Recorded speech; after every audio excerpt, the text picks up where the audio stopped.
Yes, everybody, welcome. Just waiting for Sharon Thompson to join us. Yeah. Aye, sis, you join the room.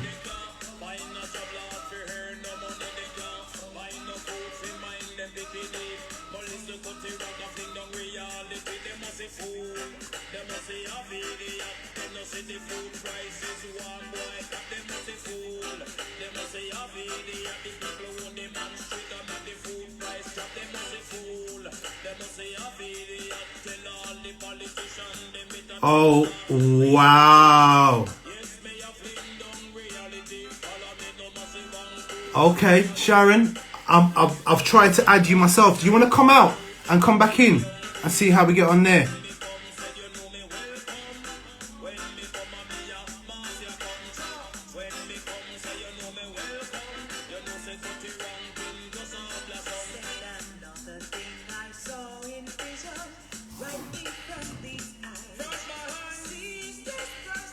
Okay, just How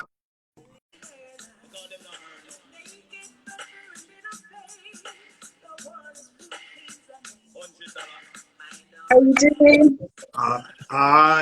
you here. Yeah, I'm looking forward to this one. Honestly. How am I sounding? Am I echoing or anything like that? You sound all right to me. How do I sound? Do I sound okay? Yeah, you're sounding Chris. Okay, Yeah, good.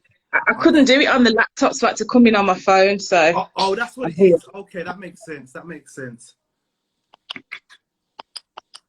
All right then.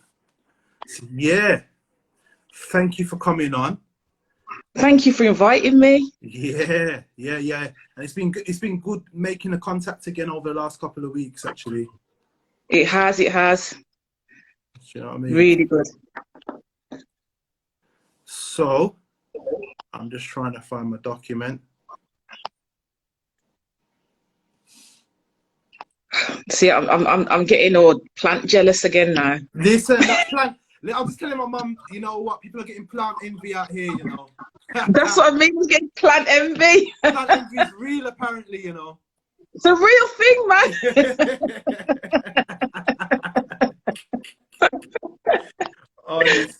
honestly. But yeah, right. I'm trying to find. I don't know why you're playing up with me right now.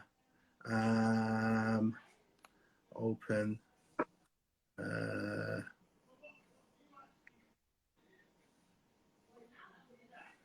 Okay. So I know what we're talking about. I can't find my little template that we usually have. But it's all right. It's all good. Yeah. So yeah, Sharon, we're gonna get started straight away. Okay. So in terms of today, I invited you into our live to discuss Black people and politics. So we've had it's quite a complex conversation, and there's no way we're going to cover all bases, but it's more about how it kind of fits in from our local perspective as well as historically, and how it fits in with yourself and kind of like your journey into it. So for me, that's where the direction of the conversation is going to be going. So I'm going to ask my favorite question. Okay. Who are you? Me, I'm Sharon Thompson. I am me. Yeah, I'm unapologetic about being me as well. So I'm I'm a councillor. I've been a councillor for the last 6 years. Yes. 2 years ago, I became a cabinet member, which means I've got portfolio responsibility for housing, homelessness, bereavement services, which is coroners' courts, cemeteries, all of that, and also registrations and localism across the city. So it's the policy, it's the recommendations around the budget, it's all the things that affect communities in that regard. But my background is I was a homeless teenager. Okay. So I'm really passionate about homelessness and actually became the city's first homelessness champion. What else? I come from a community development background and youth work and, housing. So I've done a bit of the circuit. Yes. Okay, so that's you. So in a nutshell, what got you into this? What made you? What brought you in this direction? I think for me, I was the typical person that would end up, when people put in funding application forms, they were talking about me. It was, I was the homeless teen. I was not working. I was the neets. I was a little bit rude. All the rest of it. And people kind of invested in me when I didn't really see it coming. So they kind of believed in me. But they would ask me to go and speak at things, and I was just rocking up. So I would, Waits would say to me, "Oh, just come with us to London. I'm in the Home Office or something," and I'd be like talking to MPs about, "Yeah, but this is what we need, and use that don't listen." And we was doing that kind of stuff. So that was one of it. And then I worked for the council for nearly 10 years, and I could see how things were changing, and we weren't really meeting people's needs. Staffing numbers were reducing, and I was getting really angry about politics. I was getting angry about it all, and I thought, you know what? You see, when you become disillusioned about politics, that's when politics needs you. That's when it needs your voice. Okay. So that's why I kind of went into it. And also because when I was working as a community worker, I was over in Shard End, and the local councillor, I said to him, "I don't know what you do." I was rude. And he said, well, shadow me. And I said, "Okay, then I will." And I ended up shadowing him for a 6 months period. And then he was like, "Do you know what? You'd make a really good councillor." And I was like, "Nah, that's not me." But before that, I was a magistrate, because I'm really that kind of person that thinks, you know what? There's no reasons why we cannot be in that door doing them things. And if there's not people like us in there, who's representing us? We can represent ourselves at community level, but who's representing us at different levels? So that's why I just challenged myself to just put myself forward and just do it. Yes. Oh, that's good.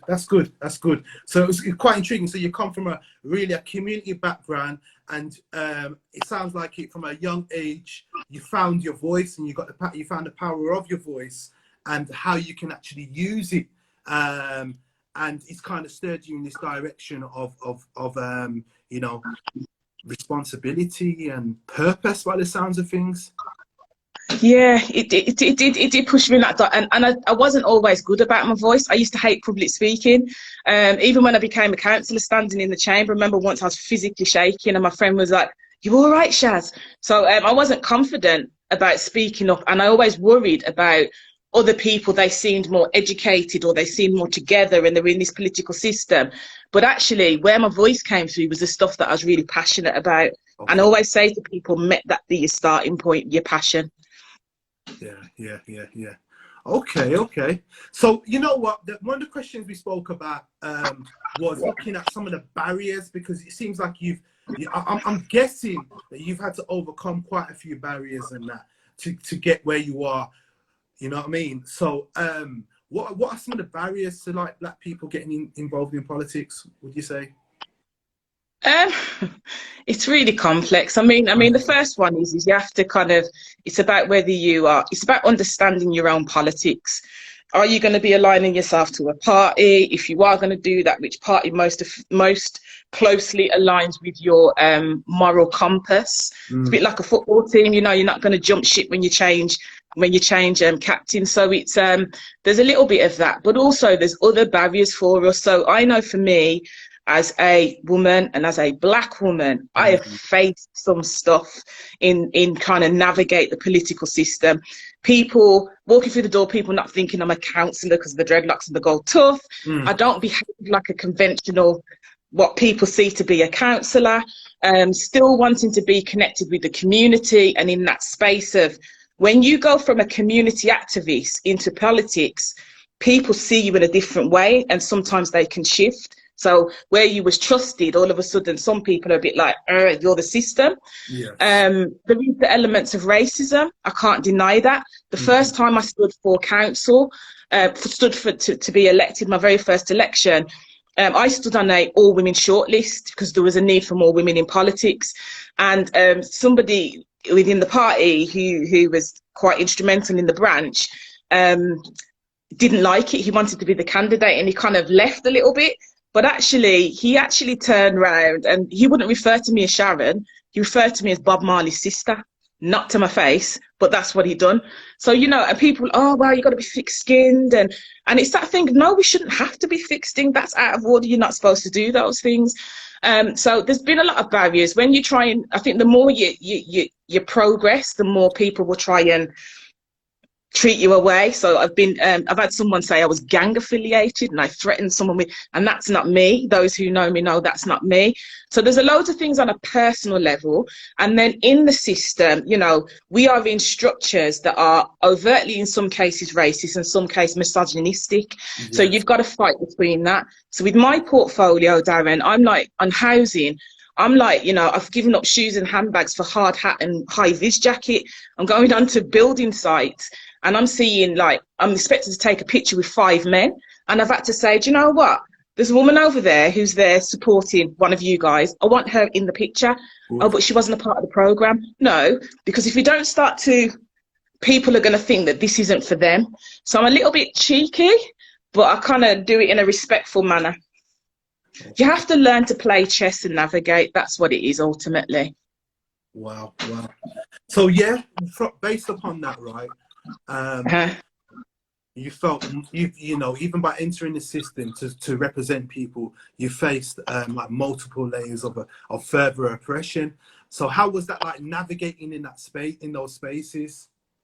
It's not easy, because I think when you're a counsellor, a non-Black Asian minority counsellor, they're seen, or a white counsellor is seen as representing their area.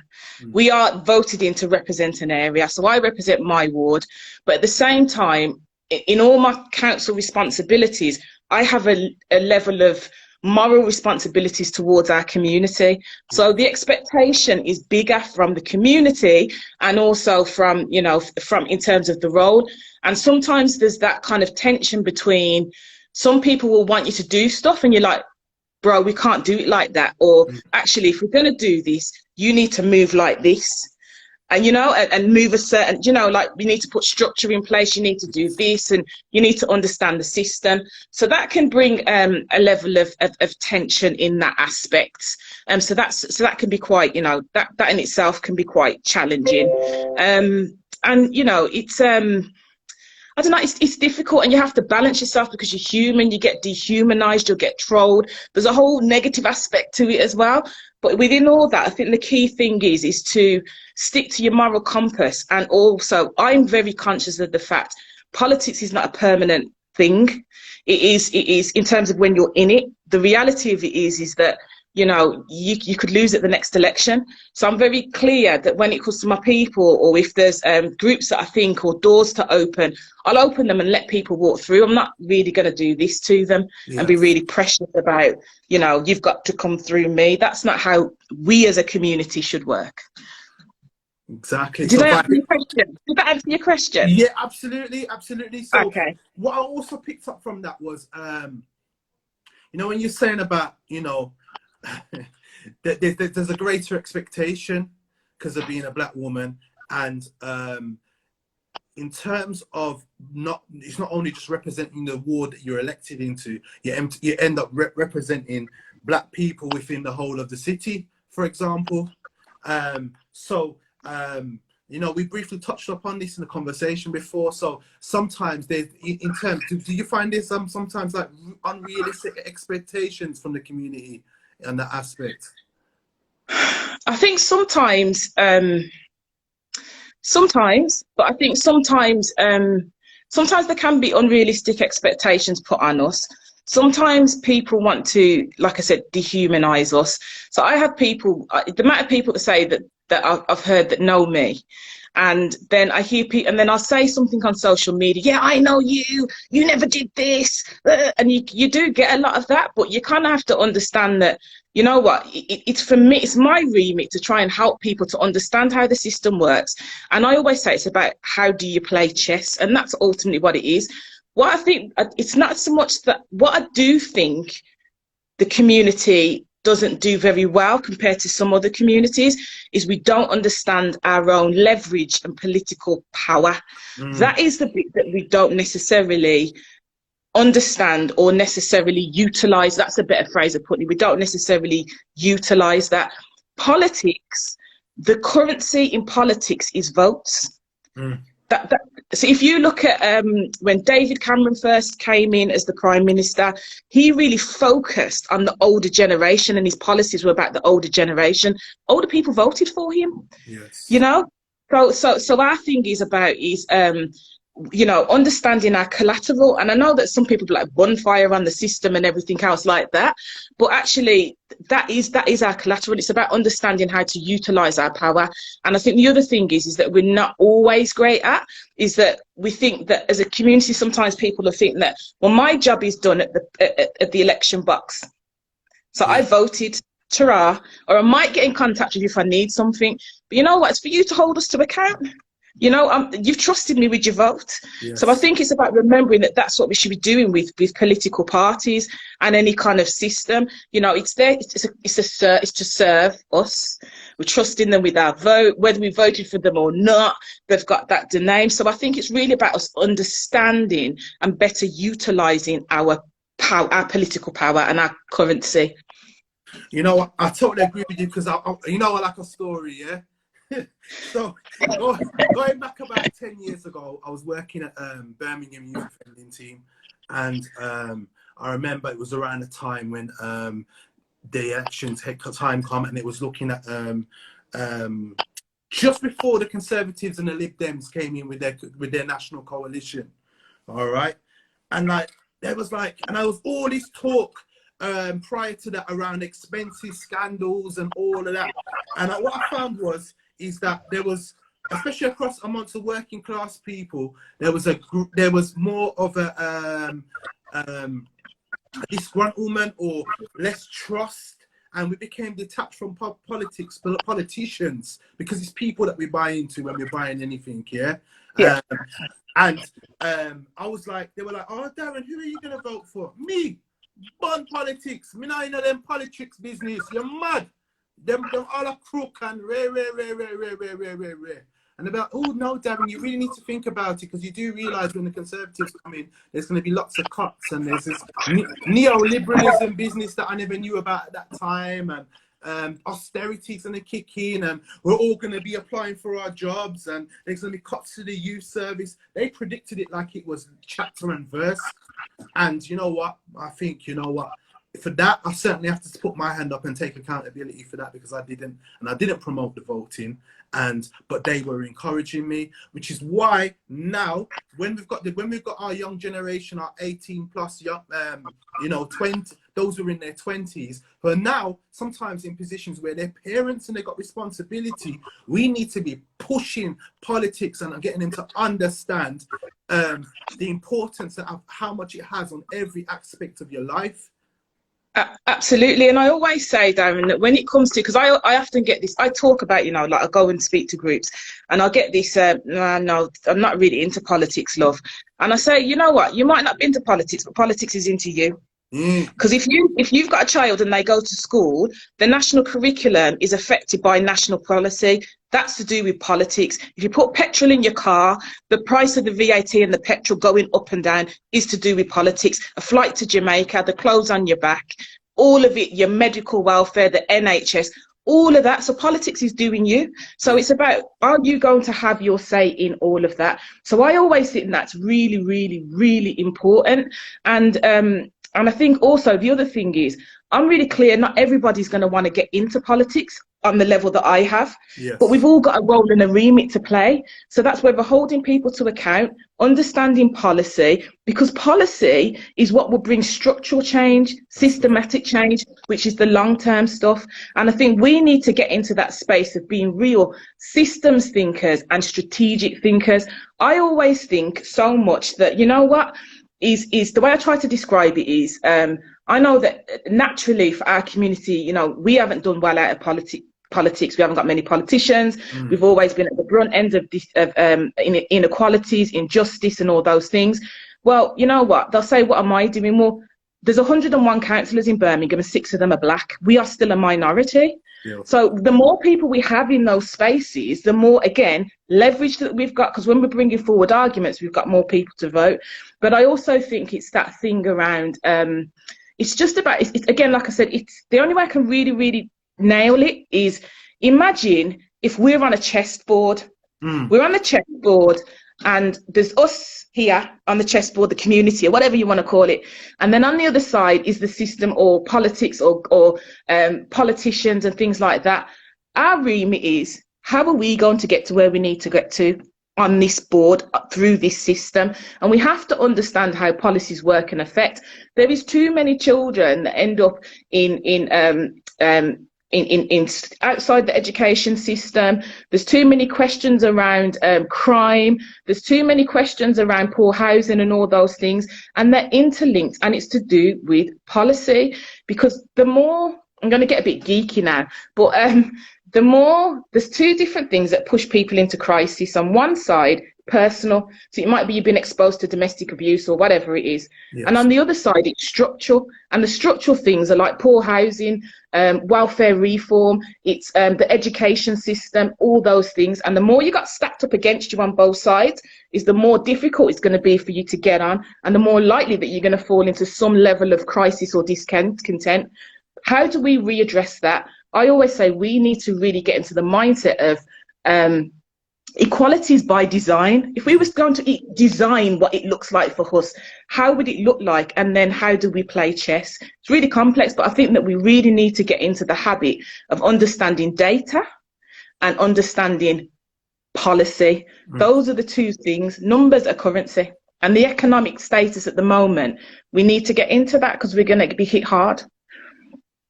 Recession time now. This is it. See, look, I'm getting all into it now. Yeah, you're flowing. And you know what? It's mad, because that's what same thing I was saying to the youngest as well. I was saying, look, check the manifesto. I says, look, you're a dad now, you know. Look at the things that are put in place. I says, unfortunately, your generation, you mid-20s, you guys suffered on the back of the lack of votes that was not put in place. So you know what? The opportunities, you know, the connection service that was there, they all disappear. They all disappeared. And what was amazing was, when you're talking about policy, was the fact that to enable these cuts to happen, like in the youth service, right? They actually the government rewrote its statutory duty to young people to be able to legally allow them to shut all these youth centres. So this is everything set. Yeah, and let me give you a real life current example about how that kind of scenario operates. 2010, that's when the coalition government came in. Prior to 2010, when it was the Labour government, we'd almost eradicated rough sleeping. Since between 2010 to 2017, rough sleeping had decreased across the country by 167% across the country. Staggering. That point, the government says, oh, you know what, we've got to stop this, so we're going to actually bring down rough sleeping, and they started to put system change in place. All right, then we started to reduce homelessness, but by 2019, it had gone down to 141%. So you'd reduced it, but it hadn't gone nowhere near as close to where you picked it up. Now, when the pandemic hit, the government says, we want all rough sleepers off the streets. And they gave local authorities 1 weekend to get everybody in. They changed policy. So those with no access to public recourse was all of a sudden now allowed to be housed with public funds. They gave councils money, they changed policies, they lifted the housing living allowance. And in the space of 1 weekend, rough sleeping was reduced by 90% across the country. 90. That was because there was a level of political willingness. And I'm not saying that political willingness is what stops it from happening in the first place. We need to get behind that. But the reality of it is that the political choice was, how do we address it? And they chose and had willingness to address it in a different way, which brought results. Then the pandemic will finish and it'll be like, well, you know, we might go back to normal. But it depends again. I always say with the homelessness one, it's about the next stage is the real homelessness will come in the future, because it's going to be the effects of the economy dropping and all that. But then it's like, so then I've been writing to the government. I've had meetings with ministers, which they don't normally meet with Labour ministers, but they have. And I've been saying to them, you need to get in a prevention space. And they're like, and I'm saying, because if you keep investing in crisis, the likelihood is you're going to get crisis. You invest in prevention, then we'll start to prevent. So we need more people who are not just system thinkers, but real life people like me and you. Yes. Because in my portfolio, in homelessness, I created this thing where I said we needed experts by experience, and everyone was like, experts by experience. And that's people with lived experience. That's what I call them. They are experts. They're not just people with lived experience. They're experts in how it's been living through the system. Yes. And I get them to come in and challenge the pathway and the policy, because there's no point me sitting in the council house playing policy and there's a number of people that are falling through the net. And don't get me wrong, we haven't got it perfect, because we're still operating in national policy as well as local. But it's because we've got people in there that think that way, that we are able to challenge the system in that way. And that's why it's so, so important. And that's why even more so now, I try to connect with, you know, people say like, you know, we don't see you sometimes, they'll say, oh, you're not doing things. And I'm like, you know what? I have to play chess as much as anybody else. So I have a number of organisations that I will meet with once a month, or individuals I speak to once a month, and kind of let's just have that strategy conversation. Let me introduce you to people. Myself and Ashley Bertie, you know Ashley? Yeah.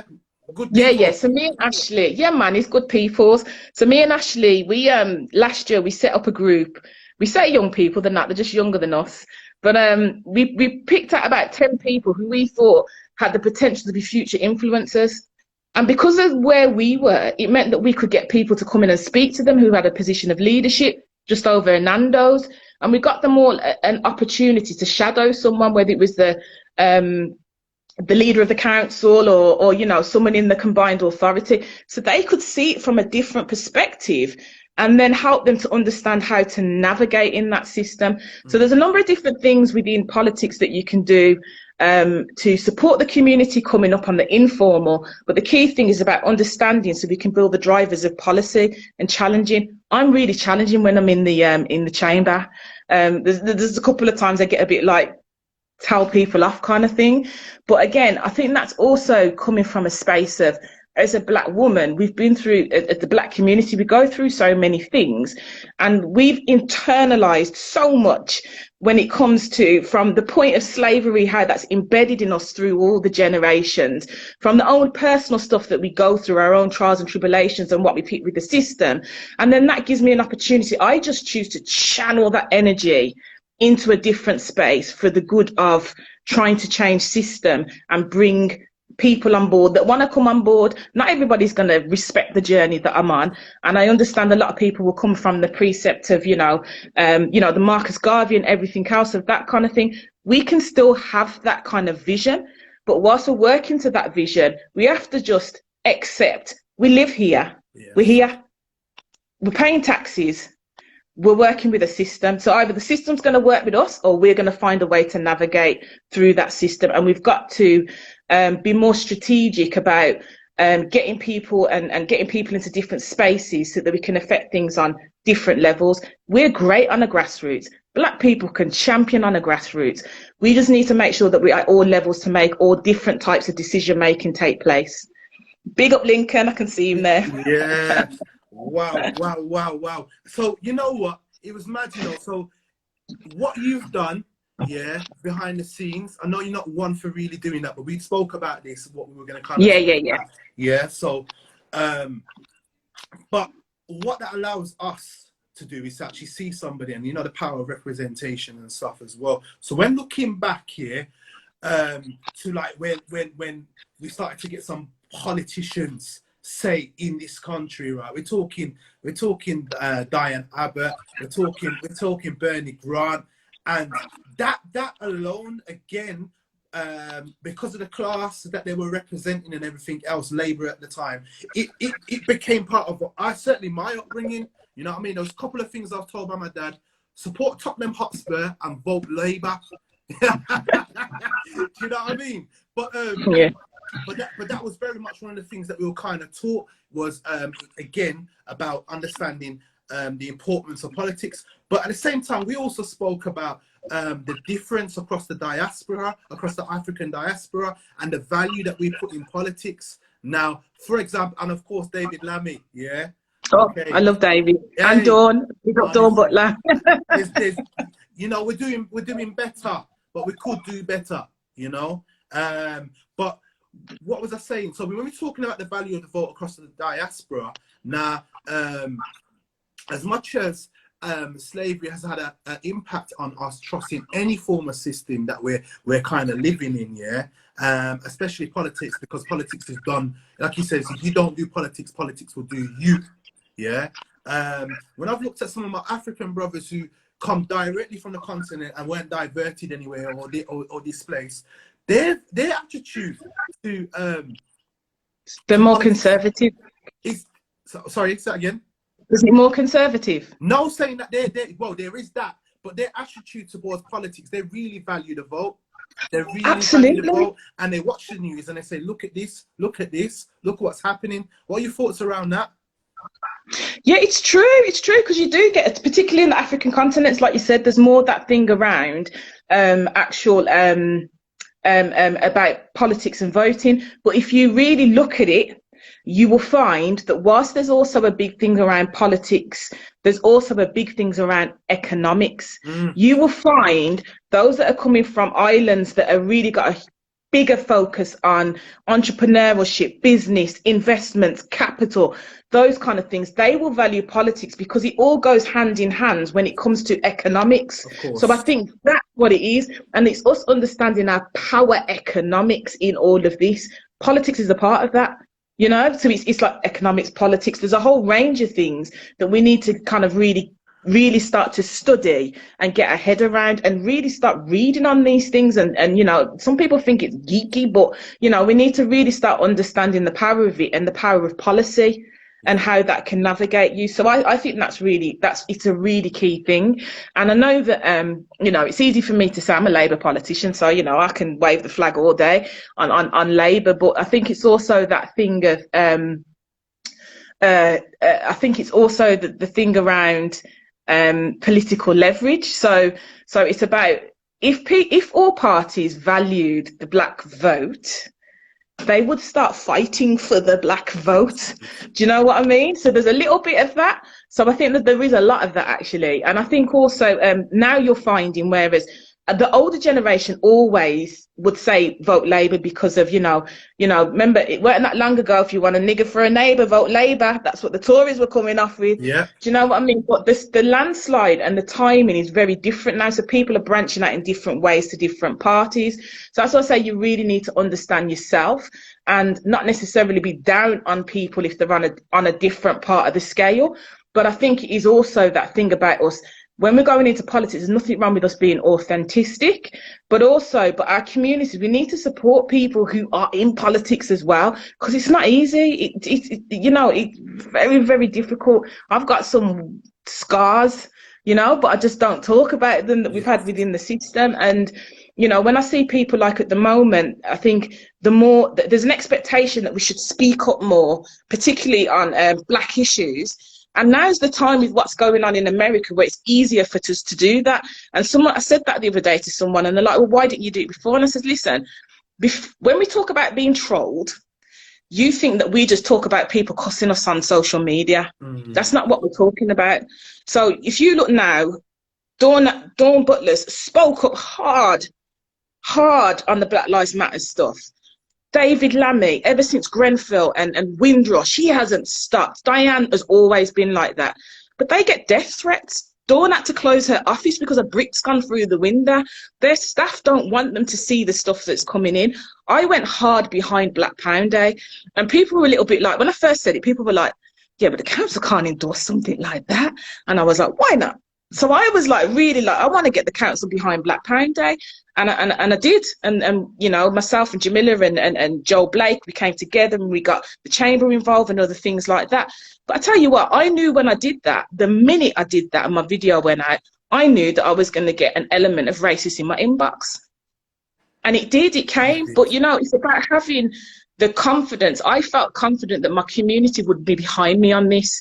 And I felt confident that my peers and allies were behind me on this. The leader of the council came out hard with a video. This is not about boycotting, this is about supporting and making a concerted effort. So that really gave me confidence and actually silenced some of it actually.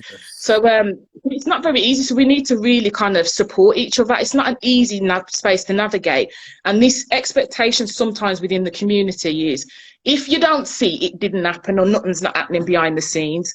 Sometimes we're doing a lot behind the scenes, but we're still kind of navigating in the system. So, you know, I think it's important that we really understand and support those that are in the space, because it's just not easy. Not easy at all. Why, Sharon, you know, we appreciate you. We appreciate you because, you know, when I'm hearing about the sort of like things that fellow people who are involved in politics go through, fellow black people who are involved in politics go through, and yet they're still on the front line.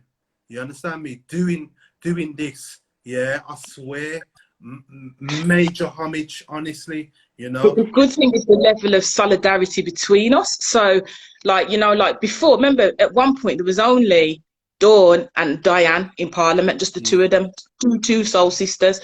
But I think now you're seeing a lot more Abina, Flo, Belle. There's a lot more Claudia Webb. There's a lot more of them actually in politics now. So there's that, and it ups the ante and the levels on that. And even across the country, you know, there's a little bit of a, you know, we've got a little bit of a group where we all keep in touch. Is everybody okay? And I have to send a massive shout out to actually is the guys in Bristol, because Marvin Rees is the first black elected mayor in the country. I think he might be the first in Europe actually, but he's definitely in the country. And Asher Craig, his deputy, the most authentic black sister you will find. Her locks are beautiful. She's got a wrap on. She's just authentic, and she's representing. And it's people like that that makes you feel like that when you do get into a political space, it's okay to just be me. Yeah. You know, it's okay. Like leader of council calls me Shazza. Everybody calls me Shazza, but it's because I kind of, I'm not afraid to be myself. Yeah. I think someone said, did someone say something about, is there a difference between the American or? Wait there, it was something like, did black people make a difference in America? In relation to? I don't know whether that's involved in politics. Either way, we're fighting at something that's massive. Do you know what I mean? Yeah, I think that question about did black people people in politics make a difference in America? Yes. I think it depends on what level it is. I think it's even the same over here. Do you make a difference? But I think the broader question that we should start framing is, does black people make a difference in politics? And the reason why I say that, although it might sound the same, it doesn't, because I might be in the system and I might be having conversations that never get revealed to the public in a sense of, you know, and I make moves and we're helping to make things different. But then I think the other thing is there's a lot of political tools that we can all use. So there's the petitions, there's the marches. If you look what Sideman did, of course he made a difference, and he's not even in politics. You get what I mean? So we're all a part of a jigsaw puzzle that can make a difference. But I think sometimes we need to understand the tools that are available to us and pick the right tool for the right moment. I often say to people, when it comes to protests are at their best when there's a lot of people there, because that's sending a clear message out that these people aren't having it anymore, and that there's something to be worried about if you're in that position of politics and you've done something that the community's aggrieved by. So the BBC thing about using the N-word, 19,000 signatures, they knew people were worried. But then I say, if you've got a smaller thing, if it's, you know, so I sometimes say, some people say, well, you come to this protest, and I'm like, time and stuff. But I'm like, okay, let's talk through this. You're protesting outside the council house about police issues. The council not responsible for the police issues. You're doing it on a Saturday when no one's in the council house, so there's no one there that's going to hear it, and you haven't invited no media to pick it up. Okay, social media, yes, if you're tagging people in, but I think it's so then, is that the most powerful tool for your particular objective, or is that the right place to utilize the tool? So I think we just need to be a little bit smarter. Petitions is another one. I see a lot of petitions, and I read them, and there's a whole story, and you feel the emotion, and you get to the end, and you're like, the asks, we need to be a bit more specific on what we're asking for. Yeah, what exactly. What do we want changed? Not just we want you to listen. I can say I've listened and that's enough. You have to be more specific. And also, when you get into a meeting with a politician, sometimes people come and have me. I'm giving away all the gems now. Some people might come and have a meeting with me, and I've met with them, and at the end of it, I think, well, yeah, what you want me to understand your project, but you ain't asked me nothing. You might ask me where I can get funding from. You've walked away with a photograph, and that's all you've walked away with. So I always say to people that when you go into those meetings, always make sure before you walk through the door, you've got in your head what your key asks are. Yes, it's as simple as that. Mine's usually an ask and an offer. Yeah. And you know what? There's an art to talking to power, as they call it. You know, there really is. So, you know, one thing I think over the last couple of months we've considered, and people have questioned how relevant and how important marching and protesting is. But really, is it more about identifying, doing a listening campaign, identifying where the injustices lie, and addressing them and asking for that? We want, as I sat down in a live with Liz, the Black nursery manager, about the nursery places. Oh, Liz is just amazing, man. Yeah. Oh. You know what I mean? And in every single live that we've done, we've identified injustices. Last week it was around health. We discovered, we realized that the NHS 111 system does not pick up and identify Black patients who may have COVID-19 because of the criteria that's listed. Do you know what I mean? That's another injustice. So it's about being very specific about what we want and what we want addressing.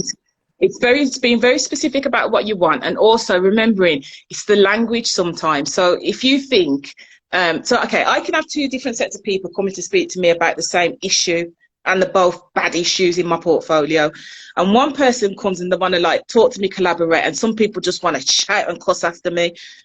In my head, I'm human. So who am I going to, like, okay, I'll collaborate with you. Who am I going to collaborate with? It's like if me and you go to France and we're both presenting exactly the same presentation, but you choose to do yours in French, who are they connecting with?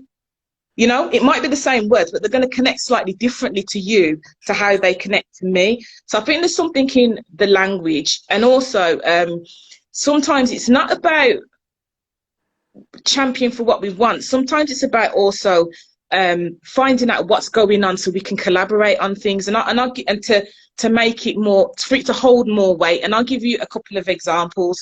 So after Grenfell fire, I've got housing.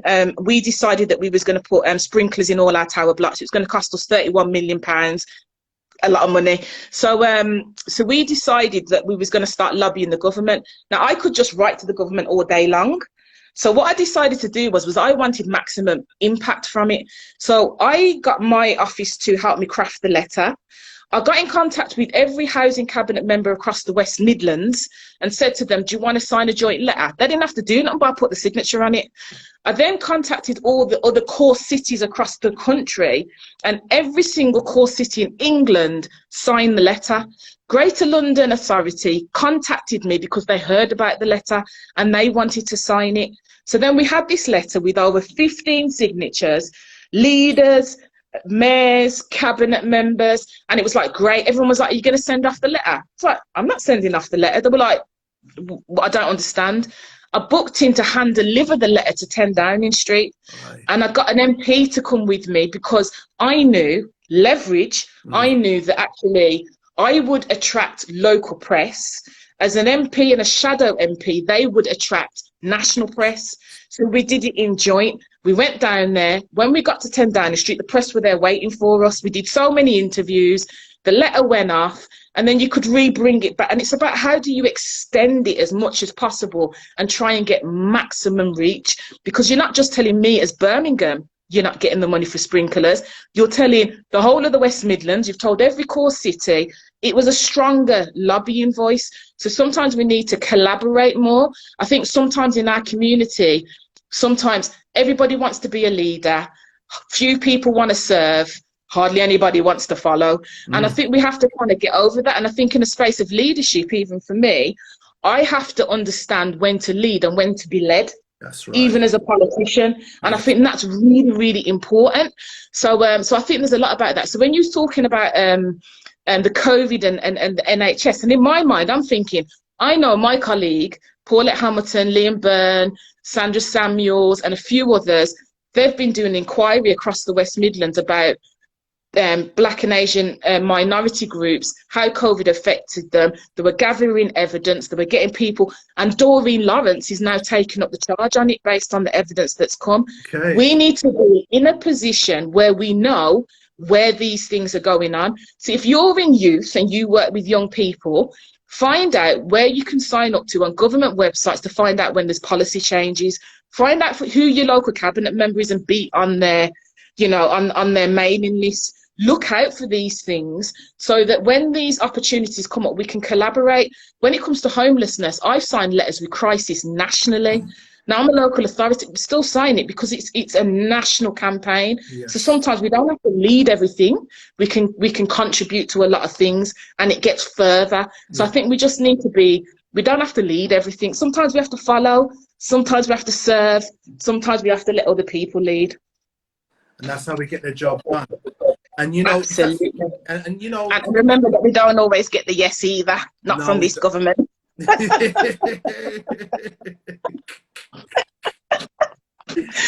Oh boy, oh boy. You know what, in picking these songs for this advert, there was a few other songs that I had to like, nah, I better not play that one, I better not play that one. You know what I mean? There was ones like Stormzy and all sorts that I thought I better leave that one out. Do you know man, what I mean? I love Stormzy. I love Stormzy. Stormzy did his thing, man. He opened up a debate and he got the thing. I mean, although we never won the election and we lost quite a few seats, one of the good things that people like Stormzy did was he opened up the debate about politics, and it was okay, and we should be involved and we should gain knowledge from it. Yes. And I think there's been a whole lost generation of younger people that are just not into politics because it doesn't look like them and it doesn't feel for them.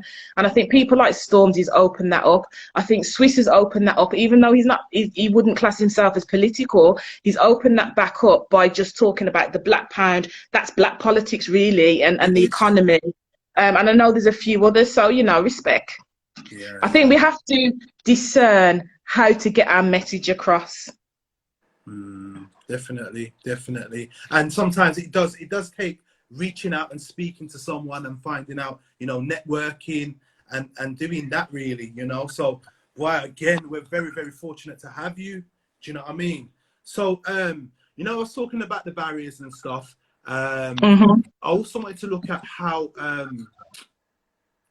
what if I wanted to become a councillor or get involved in politics and stuff, or anybody else, what can they do? I would say, first of all, understand your politics. So make sure you're clear on which political party you align to. That's the first thing. I'd say the second thing is to reach out to a councillor that's in a party of that party and see if you could just shadow them or speak to them, connect with them. There might be some synergy, you know, that's good. They might take you under their wing, that's even better. Make sure you're in a party if it's a party politics you're going into, because you can't stand for election if you've not been Labour Party, you can't stand for election if you've not been a member for over a year. So I'm not sure about the other parties. There's some people that want to go independent, and that's fine. But I'll always say that understanding how the council works is there's 101 councillors across the chamber. We all have to get elected, as you know, in our wards. When we come back on election night after everyone's been elected, whether it's new councillors or old councillors, You then look at how many councillors each party has. So Birmingham, the Labour Party has the majority, so that's why we lead the Labour. We are a Labour-led council. That's why we lead. So sometimes it's more difficult if you're independent, because you know it's about, you're not going to get that level of control necessarily. And with that, there's backbench councillors, so it comes with the influence. So I think it's very clear about your politics. And then also there's a thing about earning your stripes within a party. So, you know, we all have to do our campaigning, we all have to leaflet. Doesn't matter if you're an MP, you're still leaflet. You still have to do your canvassing and all that kind of stuff, and your campaigning. But the other thing that I would say is it's not always easy to be selected, and it's not always easy to become a new councillor, because sometimes if you're used to your old councillor, they might keep standing and still be there and stuff like that. But I think that the other thing is to find a cause that you are passionate about. And with me, I was passionate about homelessness because of the homelessness journey and housing.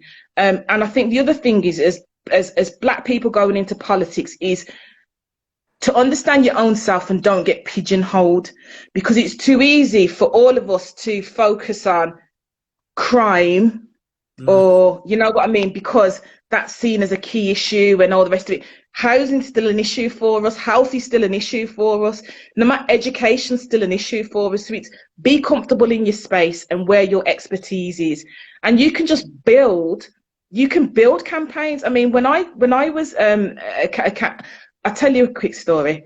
When I was standing for council in 2014, Andy Pittaway, some people know Andy, really good brother. He was really into doing stuff for the homelessness, and I went out with him one night when he was staying out and doing some homeless outreach. Fell in love with these guys, these rough sleepers, and I said to them, if I ever become a councillor, I can't promise you I'll get you changed, but I promise I'll try and get your voices heard. So I went on this journey and crusade from the get-go that it was all about homelessness for me. And I never forget the guy that I promised that to. So I got myself on a committee that looked at health. And on that health committee, I pushed for us to do a scrutiny review on homelessness and health outcomes. We brought rough sleepers into the council house for them to tell us how they lived in their journey. And we went out onto the streets and they showed us where they lived and how they lived. Because I argued, because you have to be confident enough to put yourself across, I said, can't sit in here just getting the commission services and the workers in here talking about people. We need to get people in here talking about what they need. So we went on that journey, and that's how I kind of pushed. You have to be bold, because then I said, I did that, and then I kind of got known for being an advocate on this, and then I became the first homelessness champion, and then I decided that I wanted.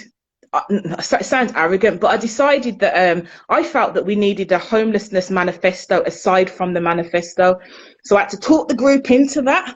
And then I got John Cotton on board, because John's amazing at policy. And Liam Byrne came on board because he was really passionate about homelessness and he was an MP. And we wrote this together. And in the end, we launched it. We had the Shadow Housing Minister come down and launch it, so it turned into a little bit of a national thing. And it was adopted.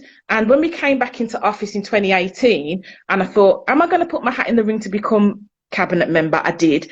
And I remember Ian saying to me, wow, you're it this, you're going to have to deliver it now. So, and he handed it me back. So you have to be bold and say, you know what, I know this works. I know that this is what we want to do. And if we are going to make change, there's no point going in and becoming a politician and just trying to mold yourself into what's already there. Do you know what I mean? If you know there's something that the community needs, then be that, be that change that you want to see. Absolutely. Listen, wow, this is really, really good. I'm really enjoying this conversation, man. And you know what? There was another question. It's completely slipped my mind. Sorry, guys. I've been working on assignment all day. You see my eyes, them. It's all right, man. Oh, it's all good. Listen, all good. Honestly, guys. But I'm gonna have a look and see. Bear with me a minute. What are the realities of being Black in the political realm? It's the one question. You got about 4 minutes to answer that. What's the realities of being Black in the political realm? Boy, I couldn't really answer that on camera, you know. Yeah, I know. Some scars. No, it's difficult. Like I said, it's a difficult space to maneuver. You've got to hit with you've got to hit with the general, you know, biases and unconscious biases. Then you've got to hit with the cultural, the systemic issues within the structure. And then on the opposite side, you have to deal with the mistrust that some of your own community will throw at you. Yeah. So you've got a whole host of things to navigate. And I think the other thing is that change don't happen overnight, and people expect change to happen overnight. So sometimes things hit my inbox that are within my portfolio when it comes to homelessness, and I'm like, oh man, it's going to take me about 2 years to get to the space where we change something. So it's very difficult, and people want to see things done now. They don't understand. People are less forgiving when it comes to black politicians when we say things, or when, you know, when we're in meetings, we get hung out a lot harder, I think, than other people. And like I said, you can see that with people like David Lammy and things like that. So, you know, it's very difficult. But, you know, that's kind of like a debate that you have in a closed room. For obvious reasons, indeed. You know what I mean? But yes, listen, I'm not going to keep you much longer, right? It's all right. I'm sorry, I've rattled on. I've just been like, ooh. You've brought the fire as expecting no different. And to be honest, yeah, as I know it's your first live, yeah, thank you. Yeah, this is my first Instagram live. Yeah. So, you know, come on, Darren. Exactly. Again, another first. Honestly. But no, seriously, again, thank you very much for coming on. And yeah, you can see the love. You see the love in the room, yeah. Thank you for coming on and sharing some insights. But like before you go, I always like to look at things from a parent's perspective. This is the last question, yeah. What should we be telling our kids about politics and how we can encourage them and value politics? I think one, we should be teaching them to understand it, how it affects them. I think the easiest way to teach children about politics is to try and encourage them to be a school counsellor, because that's a mini version of politics, and help them to advocate for change in that kind of scenario. I think there's a lot of things on the internet are bite-sized things that breaks down Houses of Parliament, how that works. It breaks down the Lords, it breaks down local politics. I think that's important, and we need to make sure that they get that and understand that space as well. So I think we need to do that. And just that political conversations in the House should start to become a way of life. That's what we need to do. It needs to be normalised. Shouldn't be that standoff thing. So we need to kind of normalise these conversations, but also encourage. What we don't do enough is to encourage children to be, we need to teach them how to debate, the art of debating, and how to articulate their arguments without people feeling offended, or, well, it doesn't matter if they're offended, but putting it across in the way that it influences change. Yes. Those are the skills that we need to teach and support the younger generation in learning, because that will help them to navigate policy, politics, understand the economy and everything else that comes with that. Beautiful, beautiful, beautiful, beautiful. Sharon? And vote. Don't not vote. Make sure you vote. People died for us to have the vote. Oh, honestly. And this is the thing. This is what our ancestors have fought for, you know, for us to, it's almost like spitting in their face. Do you know what I mean? Reality, you know. But totally. Listen, thank you very much. Thank you very much. I really enjoyed it. And me too. And listen, take care, right? And you. I'll catch up with you soon. And thank you, everybody, for being kind. No trolls. No trolls. No trolls. Take care. All right then, guys. Take care, yeah? See you later. Bye. Bye.